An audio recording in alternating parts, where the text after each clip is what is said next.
여러분 반갑습니다. 저는 요즘 무신론과 종교 비판이라는 강의를 준비하기 위해서 여기 있는 이런 책들, 그러니까 19세기 후반에서 20세기 초반에 등장했던 반종교적 서적들, 보다 구체적으로 그리스도교를 처절하게 비판했던 그런 의심의 대가들, 그들이 남겼던 종교 비판서들을 열심히 찾아 읽고 있습니다.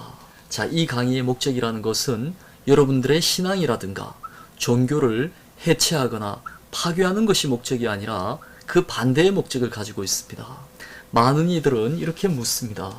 이런 강의를 들으면 나의 신앙이 시험받지 않겠는가 라고 두려워합니다. 하지만 이 정도 책들 좀 읽었다 해가지고 우리의 신앙이 흔들리고 파괴될 것 같으면 그 신앙은 아직 의심받지 않아서 유지되는 신앙이고, 그리고 너무나 즉자적인 신앙에 불과하다 라고 생각합니다. 우리가 이런 비판에 귀 기울여야 하는 이유는 이런 비판을 통해서 우리의 신앙이라든가 종교의 미래를 보다 건강하고 건전하게 만들어 나갈 수 있는 새로운 비전을 발견하기 위해서입니다. 자, 그래서 제가 주로 읽는 책들이 포이어바흐라는 철학자가 썼던 기독교의 본질, 그리고 종교의 본질에 대하여 라는 이 두 권의 아주 굵직한 종교 비판서입니다. 자, 포이어바흐야말로 이러한 종교 비판가들의 선두에서 가장 혹독하게 종교의 본질을 파헤쳤던 그런 해부학자입니다. 자, 그리고 니체의 저작이라 그러면 우리가 굳이 꼽지 않아도 그의 모든 저작이 안티크리스트적인 저작이긴 하지만 대표적으로 도덕의 계보라든가 안티크리스트 같은 책들을 함께 읽어볼 계획입니다.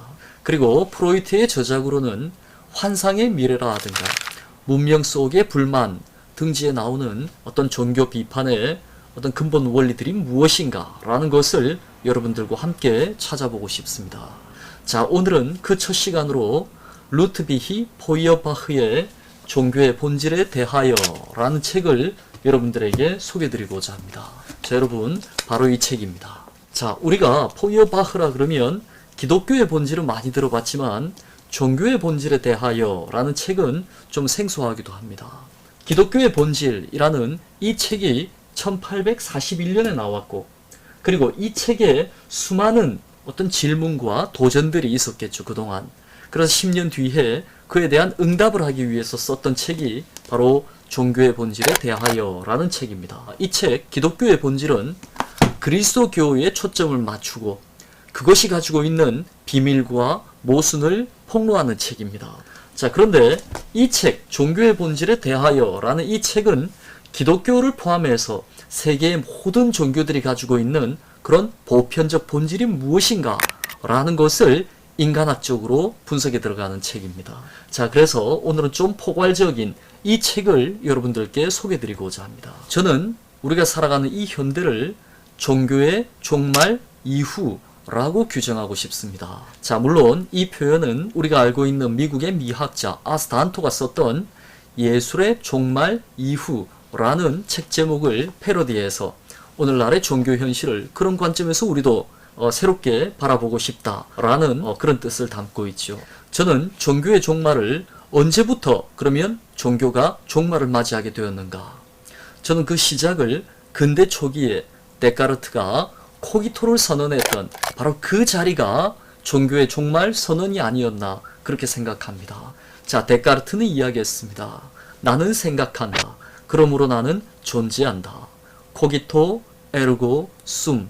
무척 유명한 구절이죠. 자, 이 말은 달리 이야기하면 Let's cogitans. 나는 생각하는 존재다 라는 뜻이기도 합니다. 그리고 나는 생각하는 존재다 라는 표현은 실제로 나도 생각이 있는 존재다 라고 해석할 수도 있을 것입니다. 자, 과거에 단순히 내 생각 없이 오로지 주어진 율법만을 맹목적으로 믿던 시대, 한마디로 믿음의 시대로부터 이제 내 생각으로 그 진리를 검증하고 확진하고 싶어하는 그 의심의 시대로 접어드는 그 전환을 의미하는 바로 그 전환을 시도하는 바로 그 선언이라고 생각합니다. 나도 생각이 있는 존재다. 마치 어린아이가 어린 시절 부모님의 말씀을 맹목적으로 순종하던 시대가 있었고, 그리고 청소년기가 되면 부모님의 말씀이라고 해서 무조건적으로 맹종하는 것이 아니라 자기가 생각하기에도 그 말이 옳을 때라야 그것을 진리로 받아들인다는 것이죠. 그러니까 진리의 기준이라는 것이 외적인 권위에 있다가 이제는 내적인 이성 안으로 들어오는 것입니다. 이게 근대 주체의 탄생입니다. 근대 주체가 탄생했다는 말은 이제 종교가 더 이상 내 삶의 지배적인 원리가 되지 못한다는 사실을 이야기하기도 합니다. 자, 여기서부터 신앙과 이성이 대립하기도 하고 이성이 신앙을 쌓아내려는 그런 이성 종교의 시도도 바로 이 지점으로부터 시작되는 것입니다.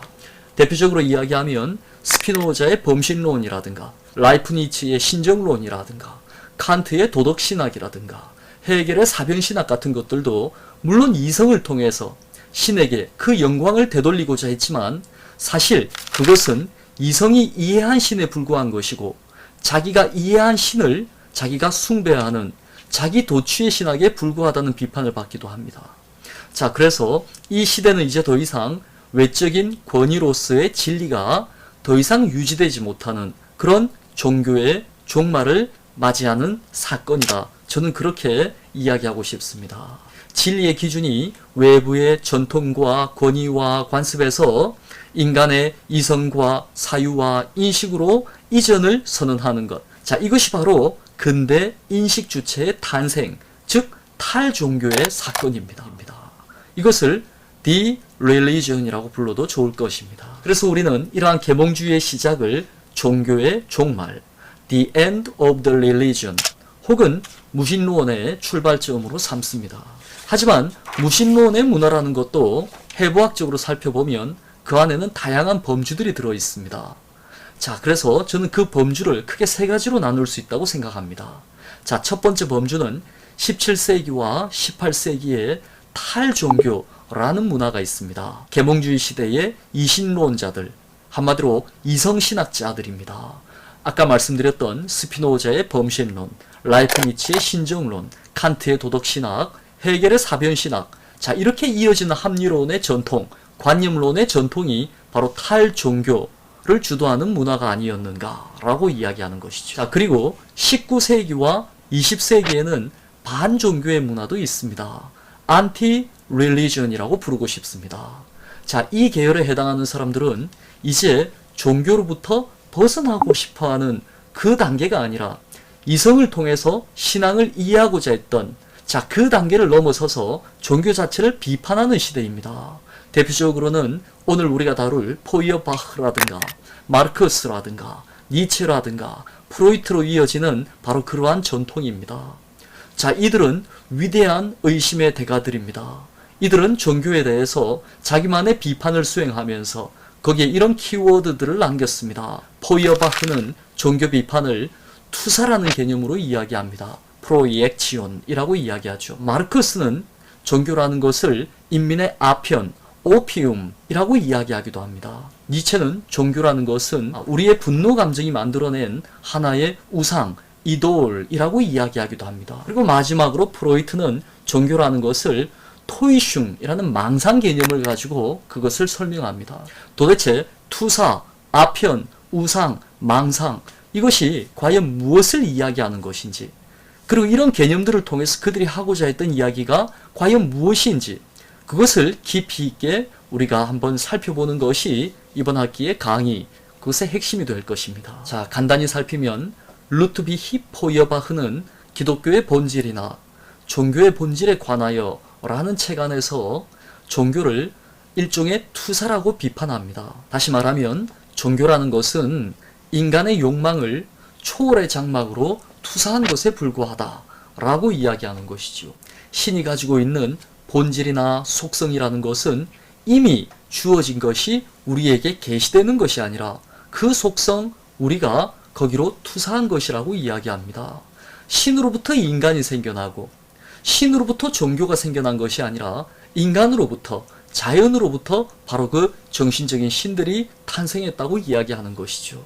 그래서 신의 본질이라는 것은 인간의 본질이다. 따라서 신학은 인간학이다 라고 주장하기에 이르는 것입니다. 다음으로 칼 마르크스는 헤겔 법철학 비판을 위하여 라는 책 안에서 종교를 인민의 아편으로 규정하고 있습니다.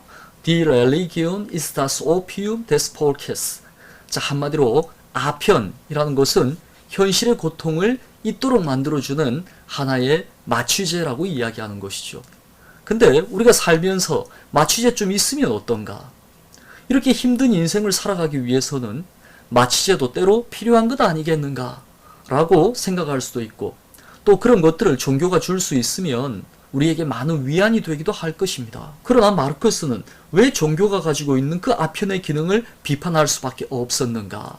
이 아편이라는 것은 현실의 고통을 잊게 만들어주고 정신적인 만족에 도취하게 만들어준다는 점에서는 좋을지 모르겠지만, 그것은 현실의 문제를 여전히 해결하지 못하고 그래서 영원히 인간을 부자유한 상태로 예속시키는 그런 이데올로기적 장치가 되고 만다는 것입니다. 다음으로 프리드리히 니체는 선악의 저편, 도덕의 계보, 우상의 황혼, 안티크리스트 등과 같은 책들 안에서 대부분 반그리스도교적인 사상을 전파하고 있습니다. 그가 비판했던 것은 그리스도교의 이념 자체가 아니라 현실의 그리스도교계, 한마디로 사제들에 의해서 왜곡되고 타락해버린 인간을 억압하는 그런 왜곡된 우상의 종교를 비판하고 있는 것입니다.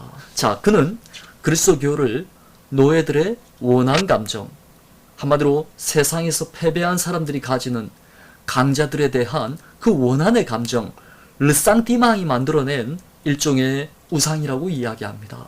현실에서 패배하고 현실에서 행복을 누릴 수 없는 자들은 언제나 정신적이고 도덕적인 승리를 추구한다는 것이죠. 그리고 바로 그런 정신적 승리나 도덕적 승리를 이야기하는 것은 바로 약자의 논리라고 이야기합니다. 자, 현실의 승리가 아니라 정신의 승리다. 이것은 인간 생명의 힘을 무력화시키는, 한마디로 이런 위로 안에서 자기 자신을 정당화하는 사람은 영원히 힘을 가지지 못하고 삶으로부터 도피하는, 그런 의미에서 우리의 생명력과 본능과 욕망을 한없이 무력화시키는 그런 데카당스라고 이야기하는 것이죠. 자, 이게 니체의 논법이었습니다. 마지막으로 지그문트 프로이트. 자, 그는 환상의 미래라든가 문명 속의 불만이라는 짧은 논문 안에서 종교 비판을 아주 섬뜩하게 수행하고 있습니다. 종교를 집단 망상으로 부르는가 하면 집단 광기라고 이야기하기도 합니다. 자, 종교란 현실을 부정하는 집단 망상이다. 종교는 집단 망상을 통해서 현실에 고통받는 사람들의 신경증을 치료한다 라고 이야기합니다. 고통스러운 현실을 만날 때마다 인간은 종교적 세계로 도피해서 그 안에서 거짓 위로를 얻는다는 것입니다. 그러나 그것은 한낱 정신적 위로에 불과하지 진정한 행복과 위로가 아니라는 점에서 종교의 이야기는 과학으로 대체되어야 한다고 프로이트는 이야기합니다. 여러분, 환상의 미래라는 제목은 바로 이 환상이 종교를 의미합니다. 그러니 이제 종교가 과학으로 대체되어야 한다라는 주장을 환상의 미래라는 제목 속에 담고 있는 것입니다. 자, 여러분들이 잘 아시는 20세기 최고의 해석학자 폴 리퀘르는 제가 말씀드린 이 사람들을 의심의 대가들이라고 불렀습니다. 마르크스, 니체, 프로이트. 자, 의심의 대가란 뭐냐? 자, 우리가 철학을 할 때 기본적으로 전제를 깔고 시작합니다. 그 전제 안에서 우리가 더 이론들을 섬세하게 발전시켜 나가는 것이 사실 철학의 발전이죠. 그러나 이들은 그러한 패러다임을 공유하면서 그 위에서 철학했던 사람들이 아니라 우리가 기본적으로 깔고 있던, 그리고 진리라고 믿고 있던 그 전제들을 의심하고 그것들을 해체해낸 사람들입니다. 그러나 이 의심의 대가들에 앞서서 그들의 사상적 토대를 깔았던 그 선구자가 바로 오늘 우리가 다룰 루트비히 포이어바흐입니다. 자, 그리고 일단 그 다음 단계도 한번 우리가 다뤄볼까요? 무신론의 전통 가운데 세 번째 단계는 바로 21세기 우리가 살아가는 지금 현재 무종교의 시대도 무신론의 또 다른 계열로 이해할 수 있을 것입니다. 그러니까 17, 18세기의 탈종교의 시대, 그리고 19, 20세기의 반종교의 시대, 그리고 우리가 사는 21세기의 무종교의 시대. 자, 무종교의 시대를 대표하는 철학자는 누구일까요? 그런 철학자는 없지요. 그런 철학자가 있다면 더 이상 무종교의 시대가 아닐 것입니다. 지금은 어떠한 철학자도 종교의 문제를 깊이 다루지 않는다는 것입니다. 우리 삶의 영역에서 더 이상 종교라는 것을 생각하지 않는 시대가 되었다는 것입니다. 자, 종교의 종말 이후의 종교라고 굳이 이야기한다면 저는 무신성의 종교를 제시한 두 명의 신학자를 꼽을 수 있을 것 같습니다. 그렇게 종교가 해체되고 종말을 맞이한 이후에 우리에게 종교란 무엇인가를 새로운 관점에서 열어 세웠던 아주 위대한 현대 신학자들이죠. 루돌프 볼트만을 우리가 꼽을 수 있을 것입니다. 그의 탈신화화의 신학, 그리고 또 한 명은 디트리히 본 회퍼 비종교화의 신학입니다. 볼트만은 신학을 실존으로 전도시켰고, 그리고 본 회퍼는 신학을 행위로 전도시켰던 것입니다. 자, 그럼에도 불구하고 여전히 현대의 정서는, 그리고 대부분의 사람들은 종교라는 것에 더 이상 희망을 갖지도 않고, 그리고 종교에 대한 그런 비판적인 관심도 갖지 않는 무종교의 시대에 이른 것입니다.